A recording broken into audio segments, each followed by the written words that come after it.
देश में महंगाई और बेरोजगारी इस समय चरम पर है, जिस पर सरकार को काम करने की जरूरत है और विपक्ष लगातार सरकार से अपील भी कर रहा है, लेकिन सरकार विपक्ष को अनसुना कर रही है। इतना ही नहीं, सरकार के अपने भी उसे इस मुद्दे पर विचार करने की नसीहत देते हैं। अब इसी बीच आरबीआई के पूर्व गवर्नर ने भी बढ़ती बेरोजगारी पर चिंता जाहिर की है और सरकार को नसीहत दी है। क्या कहना है रघुराम राजन का, देखिए ये रिपोर्ट। देश में बढ़ती बेरोजगारी ने केंद्र की मोदी सरकार को कटघरे में खड़ा कर दिया है, क्योंकि सरकार ने हर साल 2 करोड़ नौकरी देने का वादा किया था और अब सरकार अपना वादा शायद भूल गई है। ऐसे में विपक्ष बार बार सरकार को उसका वादा याद दिला रहा है। ये सिलसिला तो जारी है, लेकिन इसी बीच अब रघुराम राजन ने भी इस मुद्दे पर सरकार को घेरते हुए भारत की तुलना एक बार फिर श्रीलंका से कर दी है। राजन ने आगाह करते हुए शीर्ष नेताओं को रोजगार के अवसर तैयार करने के लिए जोर देने की नसीहत दी है। वो मानते हैं कि इसे लेकर ध्यान भटकाना सही नहीं साबित होगा। उन्होंने कहा कि आर्थिक आजादी देश के लिए बेहद जरूरी है और ये तभी मिल सकती है जब युवाओं को आसानी से रोजगार मिलेगा।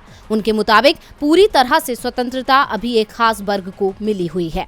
उन्होंने श्रीलंका का जिक्र करते हुए कहा कि श्रीलंका मिसाल है, ये हमारे नेताओं के लिए चेतावनी भी है। इसने दिखाया है कि अगर नेता रोजगार के मौके बनाने के बजाय अल्पसंख्यकों को टारगेट करने पर लगे रहेंगे तो क्या हो सकता है।